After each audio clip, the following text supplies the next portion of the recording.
poder estar atentos a qué era lo que aparecía, qué cosas eran lo que los presentes sentían que era lo importante. Y esto iba a ser un insumo necesario para poder después hacer un diagnóstico de cada efector. En cuanto a esto que hablábamos de las reuniones, siempre que teníamos una participación, después cada facilitador hacía un informe y también, una vez que hacemos esto, elaboramos un informe grupal con nuestro compañero. Que esto de hacerlo en conjunto también es muy enriquecedor porque podemos ver, a ver, a mí me pareció tal cosa, a vos te parece lo mismo.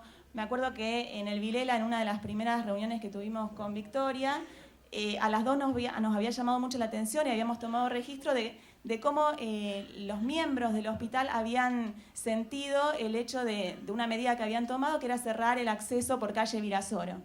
Y las dos, justamente al momento de hacer los registros, nos había impactado mucho que sentían que en realidad eso no lo veían como algo positivo, que si bien tal vez les daba un poco de seguridad, veían como un impacto negativo por el gran valor simbólico que tenía ese ingreso. Había gente que nos decía que hacía 20 años que estaba trabajando en el hospital, que siempre había digamos, entrado por ese lugar. Entonces, bueno, tomamos registro de esto y en función de eso vimos cómo seguíamos.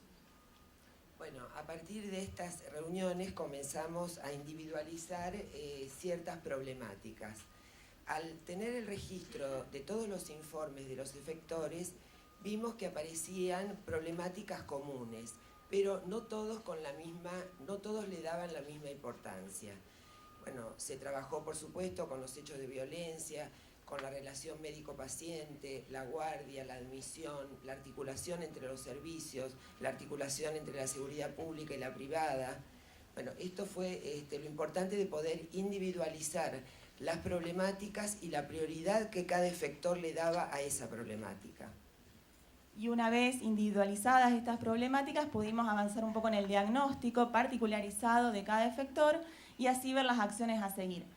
Entre algunas de las acciones que se tomaron fue la de celebrar talleres participativos, espacios de reflexión donde poder tratar algunos temas que tanto los facilitadores percibíamos como prioritarios o como necesidades, o también que desde el mismo hospital o desde el mismo efector a nosotros nos solicitaron.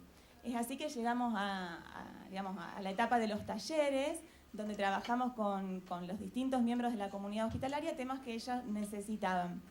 Estas actividades las comenzamos en el mes de julio y comenzamos en el Hospital de Niños J. Vilela, pero van a seguir replicándose en los demás efectores.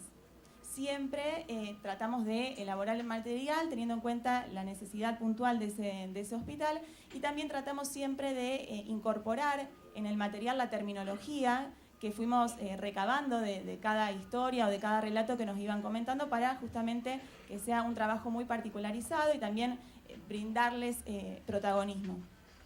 Claro, bueno, y para finalizar un poco, la tarea de nosotros los facilitadores es quedar como nexo con cada efector, recibir todas las propuestas, iniciativas que de cada efector llegan para ser satisfechas en la medida de lo posible por nosotros.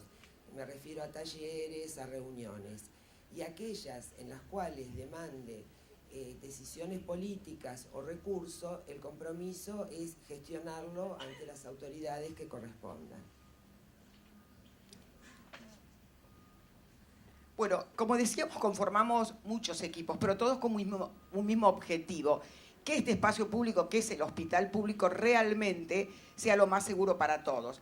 Nosotros trabajamos mucho para adentro, porque, por lo que decíamos, de lograr que tener objetivos y metodologías en común, haberla discutido, haberla, digamos, armado entre todos primero.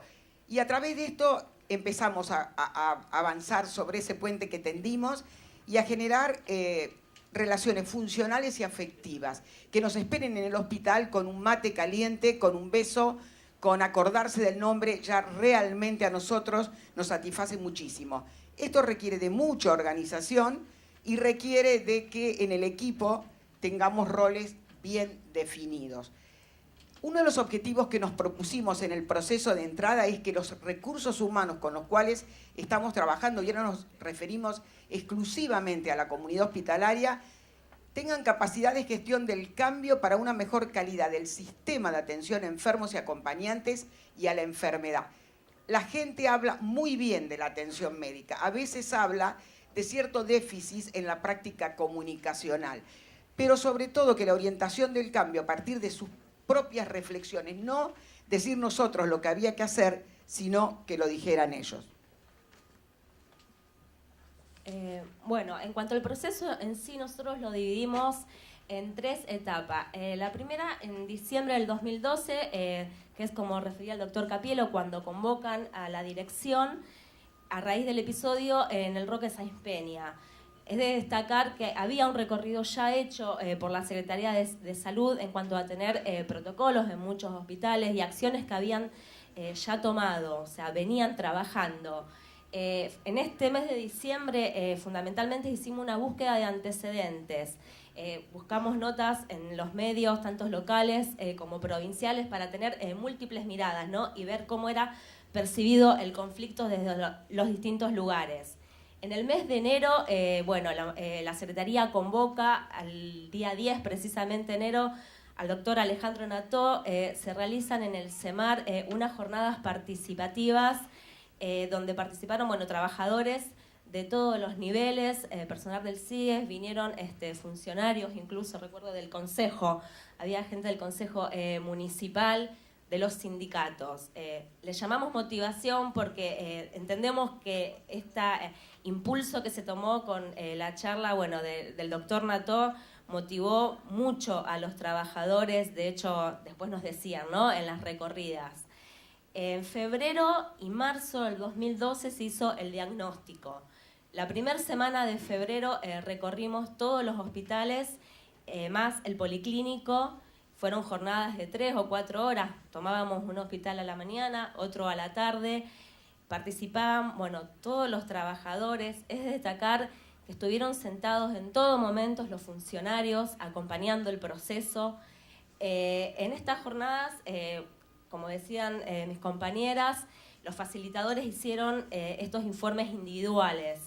Además, se iba tomando nota en un rotafolio, o sea, nosotros entendemos que todo lo que las personas dicen, toda opinión va a ser válida y útil para realizar el diagnóstico. O sea, que todo lo que se decía se iba anotando a la vista en un registro.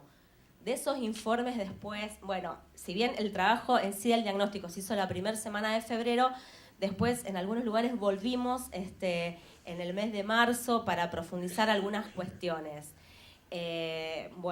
Después, todo este diagnóstico, el diagnóstico con los informes individuales de los facilitadores de cada efector, el informe conjunto y el rotafolio fue volcado a una matriz. Esa fue la manera de poder realizar el diagnóstico de situación. Para la matriz tomamos una matriz de doble ingreso. Podemos ingresar por hospital, que lo van a ver en la línea vertical, que tiene una numeración. Cada numeración corresponde a un hospital. Y la línea que está de manera horizontal son los problemas. Tomamos 9 problemas que para nosotros eran los que estaban, notábamos que eran comunes a todos los efectores que habíamos visitado. Estos problemas, son la guardia, la relación médico-paciente, los otros servicios, informe médico, el equipo interno, la red interinstitucional, los hechos violentos, seguridad y el tema de recursos. Con esta matriz, luego lo que hicimos fue... le iba a decir lo de la ponderación. Hablo eso ahora. El tema, nosotros, es una percepción de los facilitadores. Muchas veces tuvimos que consensuar y analizar por qué le poníamos ese puntaje a cada problema. Le asignamos un número, del 1 al 9. Al ser 9, dijimos, el número 9 va a ser el problema que nosotros detectamos como más frecuente, más preocupación en cada efector. O sea que la numeración, diríamos, no va a ser común a todos. Cada efector tuvo su numeración y ponderación. Después todos los demás problemas venían en orden decreciente. Ahí está. Acá vamos a tomar 3 problemas más o menos que fueron los principales. Nosotros veníamos de un discurso donde querían los trabajadores más muros, más rejas, mayor seguridad, más policía, Y sin embargo, cuando analizamos nos encontramos que surgían otras cosas que quizás muchas de ellas eran las que derivaran en los hechos de violencia. Uno, y que fue el que mayor puntaje y preocupación nosotros vimos, es el de la red interinstitucional. En esto, bueno, se generan, tomamos ítems de distintos hospitales, no refieren todos al mismo hospital, para hacer la presentación. El tema de la derivación entre los distintos niveles a veces generan hechos de violencia, ¿no? Cuando se deriva de un primer nivel a un segundo nivel, demoras en los turnos, turnos que después se caen porque a lo mejor la persona no va, todo eso va a generar hechos de violencia. El tema, bueno, coordinar acciones y derivaciones con los centros de salud, con el CIES, bueno, conocer la función del médico policial, que muchas veces el tema del médico policial es todo un tema. Bueno, vamos a ir por el tiempo. El tema de equipo interno. Se reconoce que ante hechos de violencia hay muy buenos dispositivos y funcionamiento de los equipos internos. Hay que revisar los procesos de atención, no con un carácter punitivo, ¿no? Sino para poder mejorar la atención. Bueno, otro, falta de comunicación interna, a veces externa, que va a generar hechos de violencia. El tema del estrés laboral, muchas horas de trabajo, a veces generan estrés laboral que van a llevar a veces a generar violencia. Y, bueno, diferenciación entre equipo y plantel de salud. En realidad, trabajamos como un verdadero equipo y coordinación entre estos equipos, porque a veces en algunos lugares nos decían, no solo hay que volver al equipo de salud, que muchas veces, en muchos sentidos se perdió, sino que es ese equipo de salud nuevo, intentar que haya una coordinación entre los equipos. Y la relación médico-paciente, bueno, y familiares. Actualmente nos encontramos con un paciente